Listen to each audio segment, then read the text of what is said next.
The summer sun hung heavy in the sky, a ball of molten gold that seemed to sap the spirit from anyone foolish enough to be outside. I wiped the perspiration from my brow as I approached the old, brick apartment building where Mrs. Hargrove lived. The air was thick with humidity, and the cicadas buzzed their relentless symphony, a reminder that this was the season when everything felt sticky and uncomfortable. Mrs. Hargrove, my landlady, had called earlier that day, her voice crackling through the phone like an old radio. "The air conditioning is on the fritz again," she had said, a hint of irritation threading through her tone. "You're going to have to come over and fix it." I arrived at her door, my toolbox in hand. The door was painted a bright blue, with chipped edges that hinted at years of wear. I knocked, the sound echoing back to me in the stillness. Moments later, the door creaked open, revealing Mrs. Hargrove, her gray hair pulled up in a messy bun, a floral dress swirling around her knees. "Funny, it worked this morning," she said, her brow arched, a bemused smile playing on her lips. Her eyes sparkled with mischief, and I felt a strange jolt of confusion.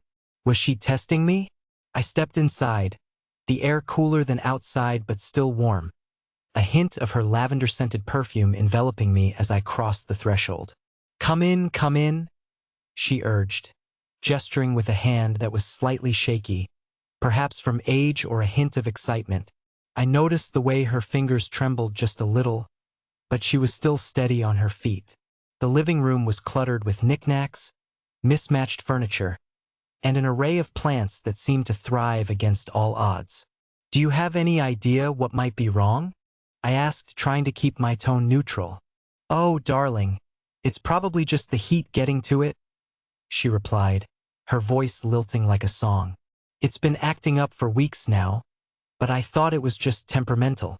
She laughed lightly, and the sound felt oddly comforting. I followed her deeper into the apartment, taking in the faded wallpaper and the way the sunlight filtered through the sheer curtains, casting delicate patterns on the floor. It felt like stepping into a time capsule, a place untouched by modernity. The living room led into a small kitchen, where the scent of freshly brewed coffee mingled with the faint aroma of something sweet baking in the oven. "Can I offer you a cup?" she asked, her eyes twinkling. I hesitated. The heat outside was oppressive, and my throat felt parched, but I was also here to work. "Maybe just a glass of water," I said, trying to keep my focus. "Water it is," she declared, her smile never wavering as she moved to retrieve a glass from the cupboard. I took a moment to observe her. The lines of age on her face spoke of experiences lived and stories untold. There was an air of mystery about her, a sense that she was more than just the eccentric landlady I had come to know. As she poured the water, I felt a sudden urge to ask her about the air conditioning unit. "So, what exactly happens when it stops working?" "Oh, it just turns off," she said, handing me the glass. "Like it's sulking. I thought it might like some company. You know how machines are, sometimes they need a little coaxing." Her words felt like riddles, and I found myself captivated by the cadence of her speech. It was as if each sentence carried a hidden meaning, a challenge to decipher her intentions. "Right?" I said slowly, taking a sip of the water. The coolness washed over my tongue, a brief relief from the heat. "I'll take a look at it, then." "Good, good." She clapped her hands together, her eyes narrowing playfully. "Just remember, it doesn't like to be rushed. Give it time to warm up to you." I chuckled softly, unsure if she was joking or if there was something more to her words. I moved toward the hallway, where the AC unit was mounted in the window. As I approached, I could hear the faint hum of the fan, an ominous sound that hinted at the unit's reluctance to function properly. Mrs. Hargrove followed closely behind, her presence a comforting shadow. "You know, I've had that unit since, oh, I can't remember. It's been good to me most days." "It looks vintage," I remarked, my fingers brushing against the cool metal casing. "I'm surprised it still works at all." She laughed, a sound that filled the narrow hallway. I like to think of it as vintage charm. Like me. I turned to her, half smiling. Well, vintage can be charming, if it's not too temperamental. Amusement danced in her eyes, but there was something deeper there, a spark of something that intrigued me. Just remember, she said as I unscrewed the front panel. Sometimes the best things need a little patience. I nodded, my mind racing with thoughts as I inspected the unit. The filter was dusty, clearly in need of a change. I pulled it out, shaking my head at the neglect. This just needs a good clean, I said, looking up at her. See, not so bad, she chirped, her confidence infectious. I knew you could do it. As I cleaned the filter, I caught her watching me, a curious glint in her eyes. You've done this before, haven't you? She asked, tilting her head slightly. A few times, I admitted, trying to sound nonchalant. It's not rocket science. Ah, but some people make it seem that way, she said with a wink. You have a gift, my dear. Some call it intuition. I felt a flush creeping up my neck at her praise, unsure of how to respond. Thanks, I guess. Now, she continued, leaning against the door frame, what else do you think it might need? A little encouragement? A few kind words? I stifled a laugh. Maybe a gentle kick? Or perhaps a promise of ice-cold air to come, she said, her tone playful yet earnest. It was as if she was revealing layers of herself, challenging me to uncover her meaning. Once I had cleaned the filter, I reassembled the unit and plugged it back in. I held my breath for a moment as I flipped the switch. The AC hummed to life, a soft whirring sound that filled the silence. It lives, I declared, grinning at Mrs. Hargrove. See, it just needed a little love, she replied, her smile wide. You're a miracle worker. As the cool air began to flow through the room, I felt a rush of satisfaction. Just doing my job, I said, wiping my hands on a rag. Ah, but you do it with such flair, she praised, her voice warm. You're not just a handyman, you're an artist. An artist, I chuckled, shaking my head. I don't know about that. Of course you are. You brought life back to my old friend. She gestured toward the AC with a flourish. You understand it, don't you? I blinked, taken aback by her earnestness. I mean, it's just a machine. Exactly, she interrupted, her eyes sparkling. You see it for what it truly is. A companion through the heat of summer. Just like us, it needs tending to. Her words echoed in my mind, and I found myself pondering the deeper implications of what she was saying. Maybe you're right, I said slowly. Maybe we all need a little care. Indeed, she replied, her expression turning serious for a moment. But the real question is, how do we give it? I frowned, the question hanging in the air like a weight. I guess it depends on the person, what they value, what they need.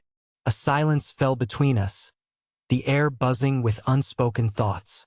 Finally, she broke it with a soft sigh. You're wise for your age, she said, her voice gentle. Just trying to learn, I replied, feeling oddly vulnerable under her gaze. She studied me for a moment, as if weighing my worth in her mind. And what have you learned? I hesitated, searching for the right words. That sometimes you have to dig deeper to find out what's really going on. Ah, a good lesson, she said, nodding thoughtfully. And sometimes, it takes a little discomfort to uncover what we truly need. I felt the tension in the room shift, a sense of understanding passing between us. Maybe that's why I'm here, I suggested, to help you find what you need. Or perhaps you're here to help yourself, she replied, her expression enigmatic. Before I could respond, she turned abruptly and headed toward the kitchen. I must check on my cookies. They're quite temperamental, you see. I watched her go, my mind racing with the implications of her words. It felt as if we were navigating a delicate dance, each step revealing more about the other. When she returned, a plate of warm cookies balanced in her hands, the sweet aroma wafting through the air. Now, For your hard work, you deserve a treat, she said, offering me a cookie. Thanks, I said, taking one and savoring the soft, gooey chocolate as it melted on my tongue. These are amazing. Just like you, she said, her tone teasing but sincere. We fell into an easy rhythm, exchanging stories and laughter as we enjoyed the cookies. I found myself captivated not only by her words but by the way she moved, the way her eyes sparkled with life. It was as if she was weaving a tapestry of connection between us, each thread vibrant and full of energy. But as the afternoon wore on, I couldn't shake the feeling that there was more to her than met the eye. Every question I asked seemed to open a door, and she would respond with riddles, leaving me with more questions than answers. Suddenly, she leaned closer, her voice dropping to a conspiratorial whisper. You know, dear, sometimes the things we think we need aren't what we truly desire. I raised an eyebrow, intrigued. What do you mean?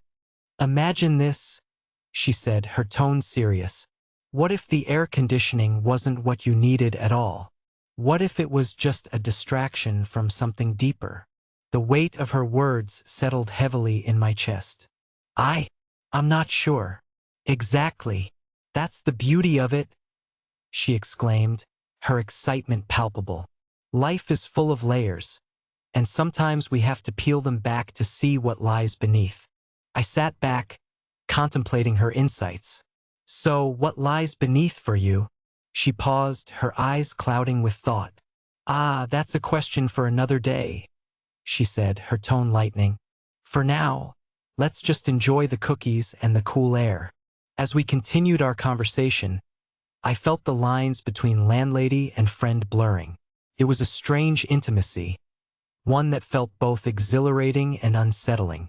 Eventually, as the sun began to dip below the horizon, casting a warm glow through the windows, I realized that I had been there for hours. I should probably get going, I said reluctantly, glancing at my watch. Oh, don't be silly, she exclaimed, her eyes wide. Stay a little longer. The night is young, and you've brought life back to my home. I hesitated, but the warmth of her invitation tugged at me. All right, just a little longer, I agreed, and she clapped her hands in delight. As we sat together, the conversation flowing freely, I felt a sense of belonging that I hadn't anticipated. It was as if we were two souls navigating the complexities of life, finding common ground in the most unexpected of places. And as the stars began to twinkle outside, I couldn't help but wonder what other layers lay hidden beneath the surface of our connection. Just then, her phone rang, cutting through the tranquility.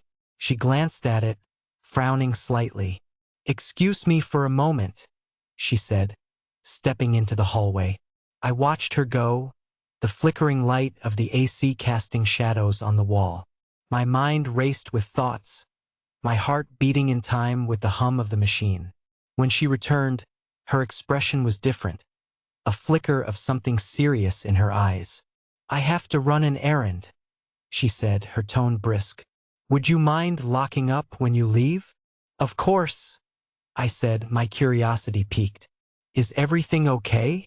"Just a little matter to attend to," she replied, her smile returning, but it didn't quite reach her eyes. "You've been such a help today. I appreciate it more than you know." "Anytime," I said, feeling a strange mix of concern and admiration. As she gathered her things, I felt the air shift again, a sense of finality settling in. "I hope you find what you're looking for," she said softly, her gaze piercing. I nodded, unsure of what to say. "I hope you do too." With that, she was gone, leaving me alone in the apartment, the echoes of our conversation lingering in the air. As I locked the door behind me, I couldn't shake the feeling that this encounter had changed something in me. The questions she posed danced in my mind, the layers of meaning revealing themselves like the petals of a flower opening to the sun. I stepped into the warm night, the cicadas serenading me as I walked down the path. And as I made my way home, I couldn't help but wonder what other mysteries lay in store for me in the days to come. The journey had just begun.